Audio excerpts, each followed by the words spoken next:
My parents actually took me to court for buying a house. No, this isn't a joke.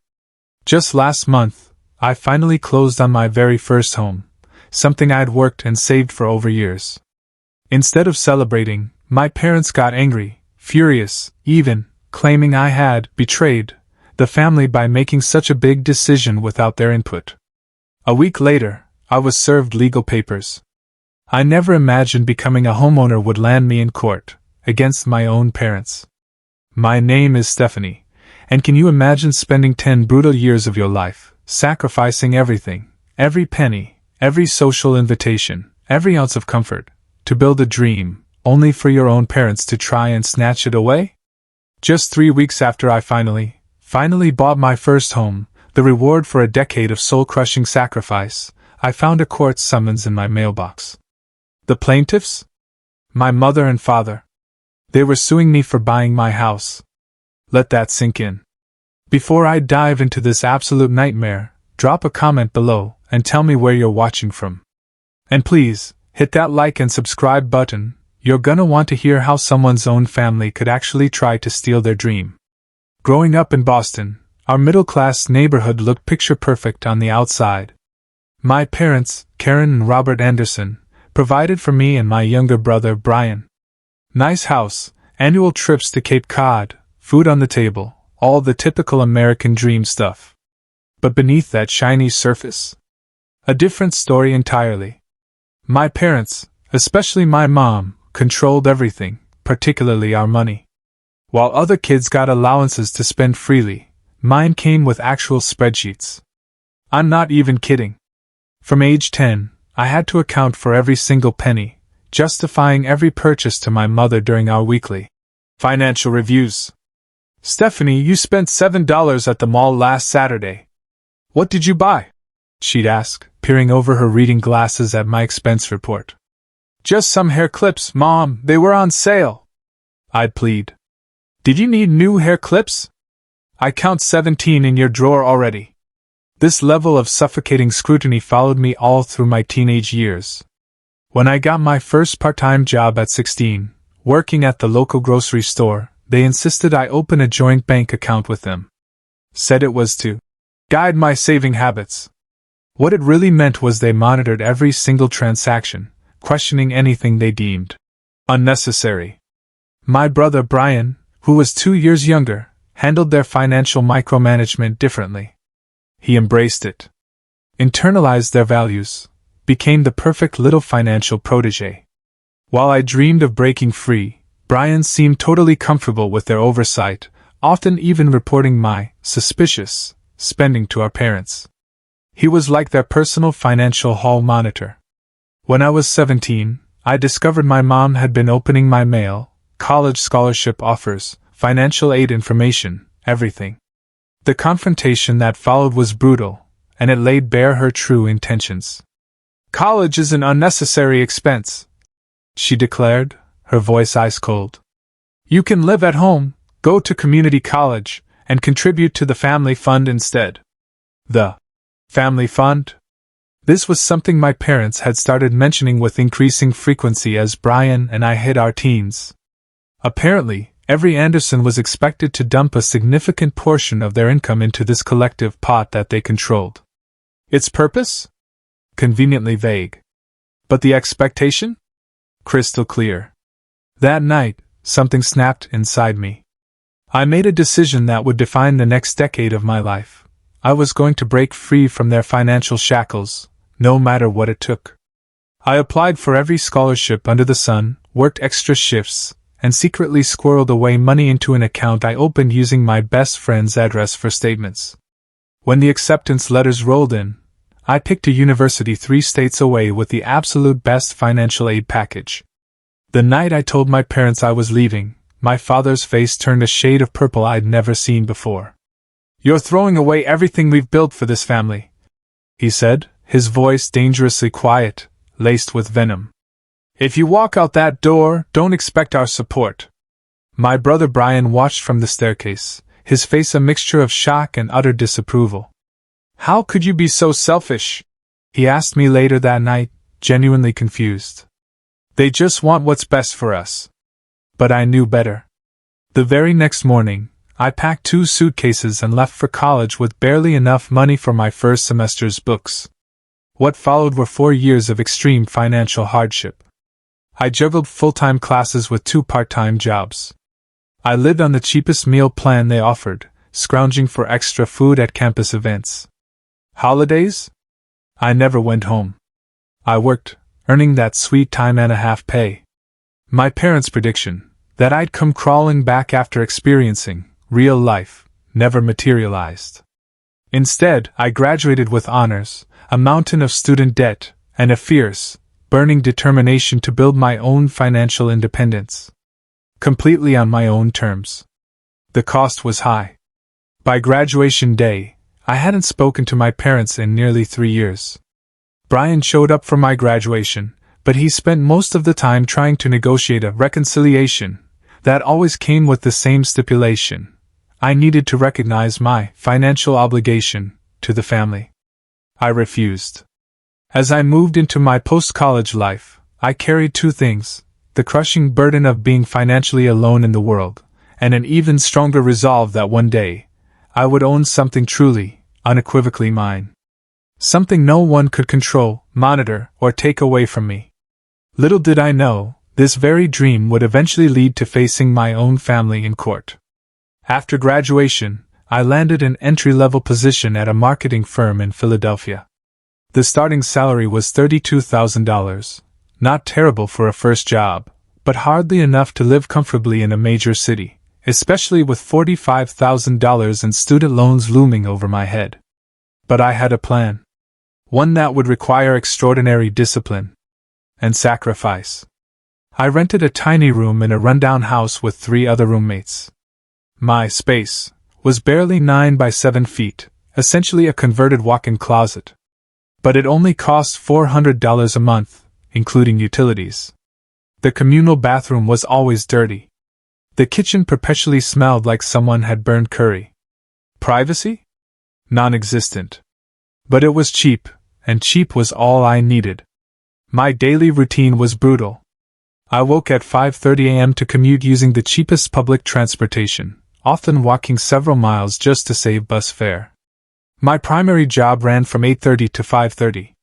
But instead of heading home, I'd clock in at a local coffee shop from 6 to 10 p.m., 3 nights a week.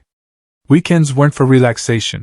They were for my retail job at a clothing store, where I worked another 16 hours. "You're going to burn yourself out," warned my roommate Tasha, who often found me asleep on my laptop at our tiny kitchen table. Life isn't just about saving money. But for me it was. Every single dollar was meticulously accounted for. My budget was a masterpiece of financial restriction. Rent, $400. Phone, $25, the cheapest prepaid plan. Transportation, $160. Groceries, $120. Student loan payments, $380. Health insurance, $180. Internet split 4 ways, $15. Miscellaneous necessities, $50. That left approximately $850 each month to save, which I automatically transferred to a high-interest savings account the moment my paycheck hit. I never checked the balance. The temptation to spend would be too great. I just trusted the math and kept going. My meals were a rotating selection of the cheapest possible options. Breakfast was always oatmeal with a spoonful of peanut butter for protein. Lunch? A peanut butter sandwich and an apple. Dinner was often rice with beans or eggs, or instant ramen dressed up with frozen vegetables. Once a month, I allowed myself a $10 takeout meal. A reward for sticking to the plan. Social invitations became a source of anxiety rather than pleasure. When colleagues invited me for happy hour or friends wanted to go to concerts, I became the queen of excuses. "Sorry, I've got a deadline for my freelance client," I'd say, or, "I'm picking up an extra shift that night." The truth, that I couldn't justify spending $15 on a single cocktail when that money could go toward my house fund, seemed too difficult to explain. Over time, the invitations dwindled.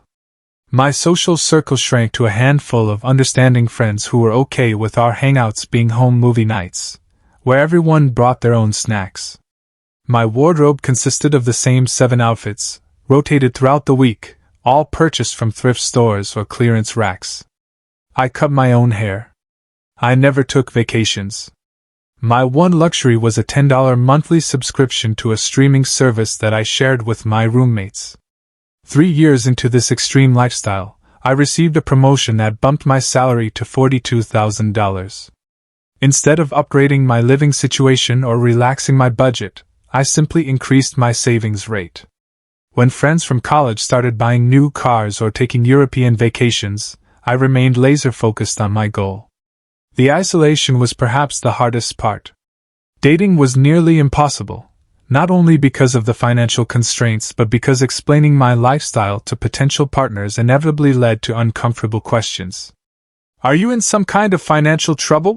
one date asked after I suggested we meet at a free concert in the park rather than the restaurant he had proposed. "No," I replied. "I'm just saving for something important." Few understood the depth of my commitment, and fewer still were willing to adapt to my frugal lifestyle. Relationships rarely made it past the 3rd date. By year 5, I had been promoted again and was making $55,000. I also expanded my freelance work, bringing in another $15,000 annually. My savings were growing faster now, but I maintained the same Spartan lifestyle. The only concession I made to my increasing income was upgrading my health insurance to a slightly better plan after a scary bout of bronchitis left me with unexpected medical bills. Year 7 brought another significant professional milestone, a job offer from a larger marketing agency with a salary of $72,000. For the first time, I allowed myself a small celebration. I ordered takeout and ate it while sitting on my bed, calculating how this income boost would accelerate my timeline. By the end of year 8, I had moved into a management position, earning $85,000 plus approximately $20,000 from my established freelance clients. My living situation had improved slightly. I now rented a small studio apartment for $750 a month. But otherwise, my lifestyle remained largely unchanged. I still tracked every penny. Still rarely socialized. Still wore the same clothes until they wore out. The sacrifice was taking its toll. I developed insomnia, grinding my teeth at night as I stressed over everything. My brother Brian had gotten married the previous year. I learned about it through a distant cousin's Facebook post. But the numbers in my savings account, which I finally allowed myself to check after year 9, made it all seem worthwhile. I had amassed just over $320,000. Combined with my excellent credit score from years of perfect payment history, I was finally approaching my goal. At the 10-year mark, I reached the target I had set for myself, $350,000 in savings. 10 years and 2 months after graduation. I was ready to begin the house hunting process. The decade of sacrifice was about to pay off. With my savings goal achieved, I allowed myself exactly one night to celebrate. I bought a bottle of champagne, not the expensive kind, old habits die hard, and sat on the floor of my studio apartment, making a list of neighborhoods to consider. For the first time in a decade, I felt the tight knot in my chest begin to loosen. The next morning, I began researching realtors. I needed someone who would understand my financial situation and respect the strict budget I had set for myself. After interviewing 3 different agents, I chose Jessica Taylor, a straight-talking woman in her 40s who specialized in first-time homebuyers. "Most people come to me with champagne dreams and beer budgets," she said during our first meeting. "You're the opposite. You've got a solid budget but very modest expectations. We'll find you something perfect." Jessica's assessment of the market was honest but encouraging. With my budget, I could afford a decent home in several developing neighborhoods around Philadelphia. It wouldn't be a luxury property, but it would be mine. "I don't need luxury," I explained. "I need solid construction, reasonable utility costs, and no major repairs needed in the next 5 years." After a decade of saving, I wasn't about to sink my funds into a money pit. The house hunting process was both exhilarating and exhausting. Over the course of 2 months, I viewed 37 properties. Some were eliminated immediately: water damage in the basement, outdated electrical systems that would need complete overhauls, or locations too far from public transportation. Others were more tempting but ultimately not right: a charming row house with original hardwood floors but plumbing that made Jessica wince, a spacious colonial with a beautiful yard but in a flood zone that would make insurance prohibitively expensive. "This is normal," Jessica assured me after yet another disappointing showing. "Finding the right house is like dating. You have to kiss a lot of frogs." Then, on a rainy Tuesday, we visited a modest 3-bedroom house in a neighborhood that was clearly on the upswing. It wasn't perfect. The kitchen needed updating, the backyard was small, and the previous owners had chosen some questionable paint colors. But the bones were good. The roof was only 5 years old, the furnace had been recently replaced, and the location was a 15-minute walk to the train station. As I walked through the rooms, I could envision what they could become with some paint and simple renovations I could do myself over time. The asking price was $290,000, comfortably within my budget, even after setting aside funds for closing costs and an emergency repair fund. "I want to make an offer," I told Jessica as we stood in what would potentially be my home office. "Are you sure? We still have 5 more houses to see this week," she reminded me. I nodded. "This one feels right." We submitted an offer of $275,000 that evening. The next morning, the seller countered with $285,000. After a brief negotiation, we settled at $282,000. The inspection revealed no major issues, just the cosmetic updates I had already anticipated. The mortgage approval process was smooth, thanks to my exceptional credit score and substantial down payment. I opted for a 15-year fixed-rate mortgage rather than the standard 30-year, another way to save money in the long run. The weeks leading up to closing were filled with paperwork, phone calls, and a growing sense of anticipation. I allowed myself to browse second-hand furniture websites during my lunch breaks, planning how I would gradually furnish my new home without breaking my budget. Finally, closing day arrived. I sat at a table surrounded by strangers, signing document after document until my hand cramped. When the seller's agent handed me the keys, I had to fight back tears. "Congratulations, homeowner," Jessica said, giving me a quick hug. "You did it." That evening, I drove to my new house. I spent that first night on an air mattress in the master bedroom, too excited to sleep. I made lists of small projects I could tackle immediately: painting the bedrooms, replacing the bathroom fixtures, cleaning the slightly musty basement. In the morning, I would buy cleaning supplies and begin making this house my home. Over the next few weeks, my colleagues congratulated me, though few truly understood the magnitude of what I had accomplished. My closest friend, Alicia, helped me paint the living room and kitchen, expressing amazement at my journey. "I can't believe you did this all on your own," she said as we applied a second coat of pale blue to the kitchen walls. "No family help, no inheritance, no partner to split costs with. Just you." Her words filled me with pride, but they also triggered a realization I had been avoiding. I still hadn't told my family about the house. Despite our estrangement, some part of me had always hoped that achieving this milestone might bridge the gap between us. Perhaps they would finally understand that my rejection of their financial control wasn't about rejecting them as family. After much deliberation, I decided to reach out. I composed a brief email to my parents with my new address and a photo of the house, adding that they were welcome to visit if they wished. To Brian, I sent a similar message, with a bit more personal information, hoping my brother might serve as an intermediary. Their responses would shatter any hope of reconciliation and set in motion events I could never have anticipated. 3 days after sending those emails, my phone rang. It was Brian's number. The first time we'd spoken in over 2 years. My heart raced with nervous anticipation. "Brian, it's so good to. What the hell do you think you're doing?" His voice was cold, controlled anger vibrating through each syllable. "Why? What? I just wanted to share my news with you." And you bought a house. With what money, Stephanie? The question confused me. With my money. I've been saving for 10 years. Brian's laugh was bitter. Right, because an entry-level marketing job pays enough to buy property these days. I tried to explain my journey, the multiple jobs, the extreme frugality, the promotions. But he cut me off. Mom and Dad want to see you this Sunday. Family dinner at 6. He hung up before I could respond. That Sunday, I drove the 2 hours to my parents' house with a knot in my stomach. The house looked exactly as I remembered it. The same neat hedges, the same beige siding, the same ceramic welcome sign my mother had painted years ago. My father opened the door before I could even knock.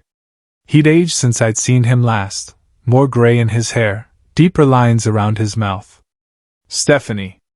No hug. No smile. Just my name as he stepped aside to let me in. In the dining room, my mother was setting the table with the good china, the set reserved only for Thanksgiving and Christmas. Brian and his wife, Emma, sat stiffly on the couch. No one seemed happy to see me. Dinner was a tense affair. We ate my mother's pot roast in near silence, broken only by Emma's nervous attempts at small talk about the unusually warm weather. When my mother brought out apple pie for dessert, my childhood favorite, I foolishly thought it might signal a thawing.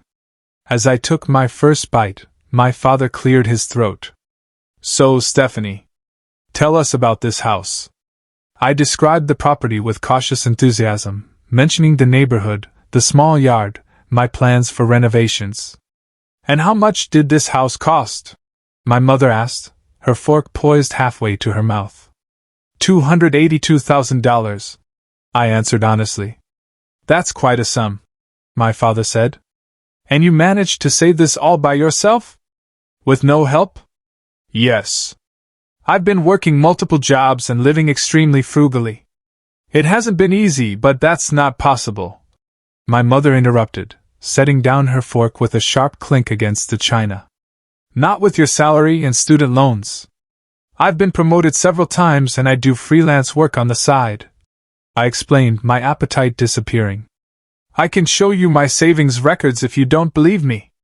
What we believe, my father said, his voice dangerously quiet, is that you've taken what isn't yours. The accusation hung in the air like a noxious gas. I looked around the table. My father's clenched jaw, my mother's thin lips, Brian's refusal to meet my eyes. What are you talking about? I haven't taken anything from anyone. My mother's laugh was brittle. 10 years of not contributing to the family fund. 10 years of keeping what should have been shared. And now you flaunt your selfishness by buying property.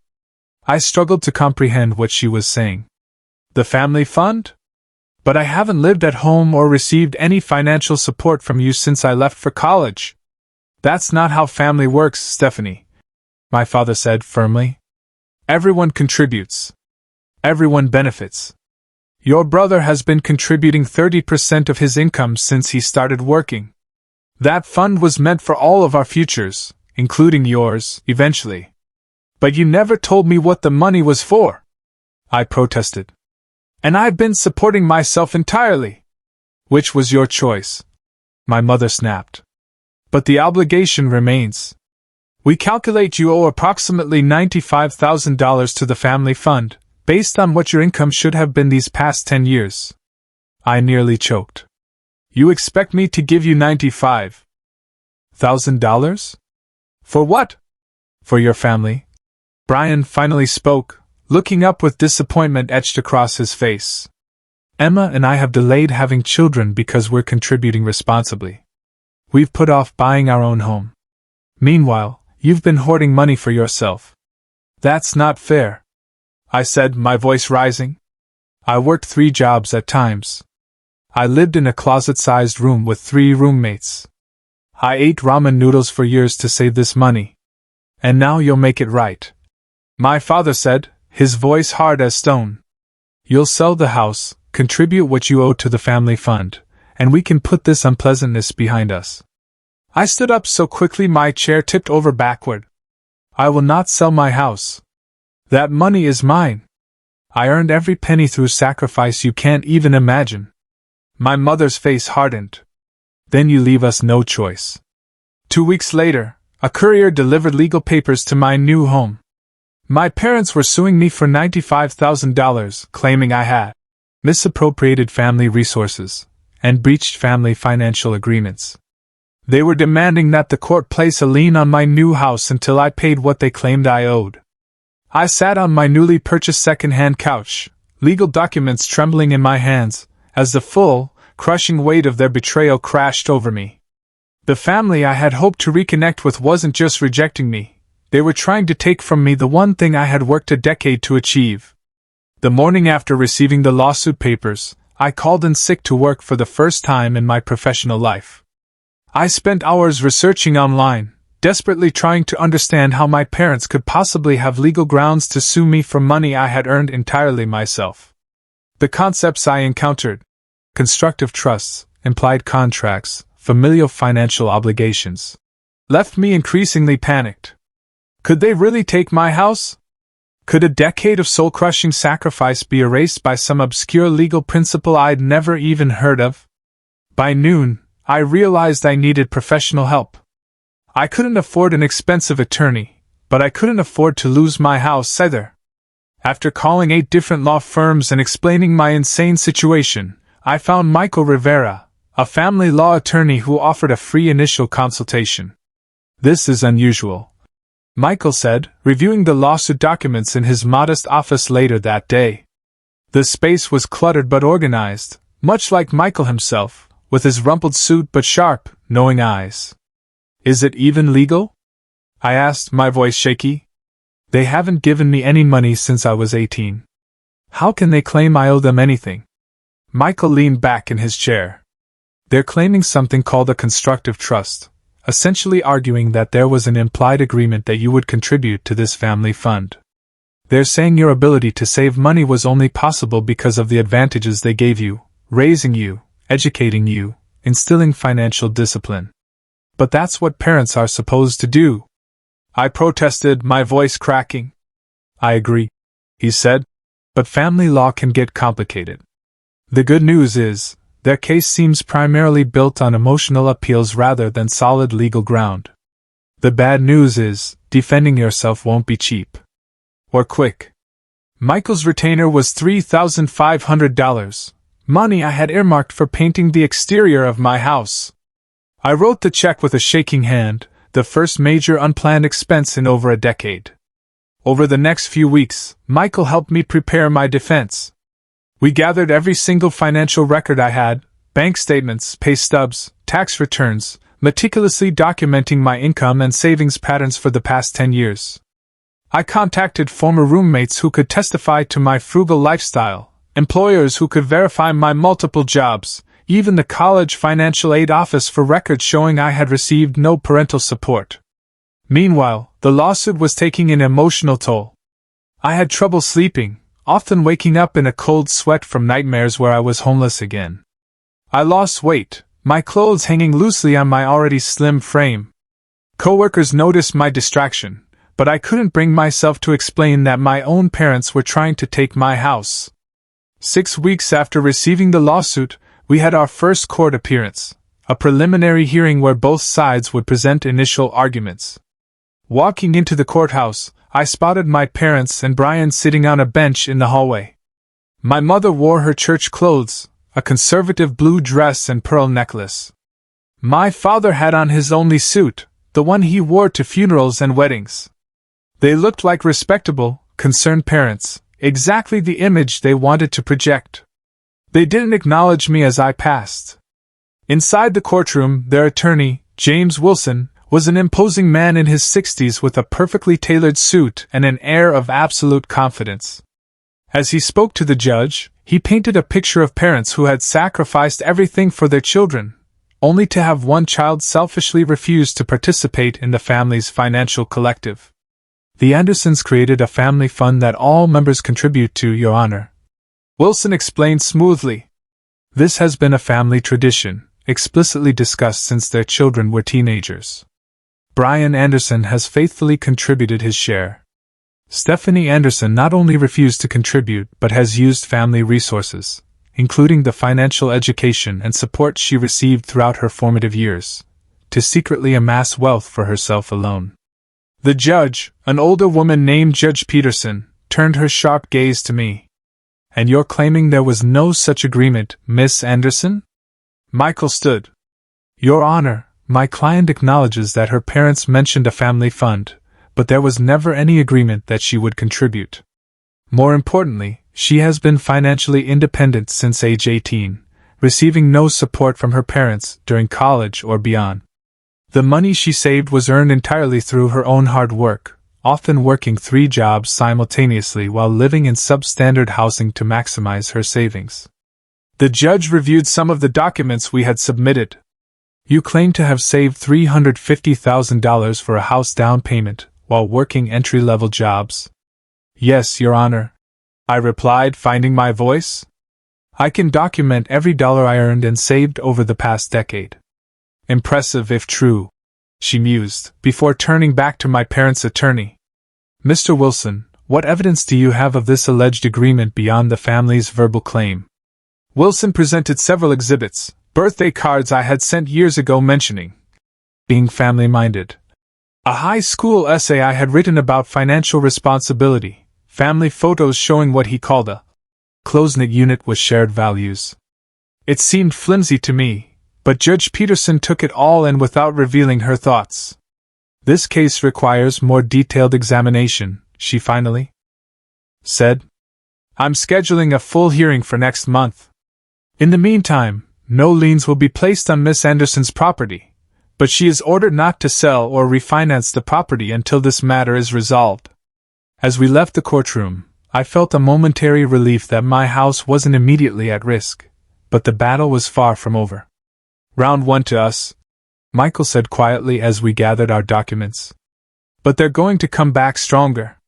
They'll likely try to depose some of your friends, colleagues, maybe even your college roommates, looking for any statement you might have made about family financial obligations." The next few weeks were a blur of intense preparations. I took unpaid time off work to help Michael prepare our case, further straining my now limited finances. We gathered additional documentation, letters from former employers praising my work ethic, statements from college financial aid officers confirming I had received no parental support, even receipts showing my extreme frugality over the years. My parents' attorneys sent intimidating requests for documents, everything from my childhood diaries to records of every conversation I'd ever had about the family fund. Michael assured me these were largely scare tactics and helped me respond only to legitimate legal requests. 2 days before the full hearing, I received a text message from Brian. "It's not too late to settle this. Sell the house, contribute what you owe, and we can be a family again." I didn't respond. The morning of the hearing arrived with a knot of anxiety so tight in my stomach that I couldn't eat breakfast. I dressed in the most professional outfit I owned, a navy blue dress I'd found at a consignment shop years ago, kept for important client meetings. The courtroom seemed more crowded this time. My parents had brought several family friends as character witnesses. I recognized my Aunt Martha, my mother's sister, who had always sided with my parents in any family dispute. There was Pastor Collins from their church, and the Wilsons, longtime neighbors who had watched me grow up. On my side of the courtroom sat 2 former roommates who had agreed to testify, my first boss, Allison, from the marketing firm, and Alicia, my closest friend, who had helped me paint my new house. The contrast wasn't lost on anyone, family versus chosen family. The hearing began with my parents' testimony. My father spoke about the family's long-standing financial philosophy, claiming it had been clearly communicated to both children from an early age. "We always taught our children that family comes first," he said solemnly. "Financial resources are to be shared for the collective good." Stephanie understood this principle. She simply chose to reject it when it suited her. My mother's testimony was even more emotional. She described the sacrifices they had made for my education, the financial wisdom they had tried to impart, and her utter heartbreak at my supposed betrayal. "We only want what's fair," she said, dabbing at her eyes with a tissue. Brian and Emma have delayed starting their family to meet their obligations. Stephanie needs to do the same. Their attorney presented enlarged photographs of family dinners, holiday gatherings, and my high school graduation, attempting to establish the image of a close, conventional family with shared values and expectations. He then introduced financial records showing Brian's regular contributions to the family fund and starkly contrasted them with my complete absence of contributions. When it was our turn, Michael started with a straightforward question to my mother. Mrs. Anderson, you claim that Stephanie has an obligation to contribute to the family fund based on benefits she received growing up. Is that correct? Yes, of course. And would you say providing food, shelter, education, and guidance are things parents are legally obligated to provide for their children? My mother shifted uncomfortably. Well, yes, but so you're seeking financial compensation for fulfilling your legal obligations as parents? That's not what I'm saying. You're twisting my words, my mother protested. Michael moved on to my father. Mr. Anderson, did you provide any financial support to Stephanie during her college years? She chose to attend an expensive out-of-state university against our advice. My father replied stiffly. We would have supported her if she had followed our financial plan. So that's a no? Michael clarified. And since her college graduation, have you provided her with any financial assistance whatsoever? Housing? Health insurance? Car payments? No, but thank you, that's all I needed to establish. My former roommate, Tasha, testified next, her voice clear, describing our cramped living conditions and my extreme frugality. Stephanie never ate out, never bought new clothes, worked all the time. We used to worry about her because she never did anything fun. It was all work and save, work and save. Allison, my first boss, spoke about my relentless work ethic. Stephanie was always the first to volunteer for overtime. She took on projects no one else wanted for the extra compensation. Many times I found her working through lunch or staying late without even claiming the hours. When it was my turn to testify, I felt strangely calm. The initial shock and hurt had crystallized into something harder, more resolute. Miss Anderson, Michael began, could you explain to the court how you saved enough money to purchase your home? I detailed my entire financial journey, of multiple jobs, the tiny living spaces, the years of ramen noodles and declined social invitations. I explained my budgeting system, the automatic transfers to savings, the promotions I had earned through sheer dedication and hard work. Did your parents provide any financial assistance during this 10-year period?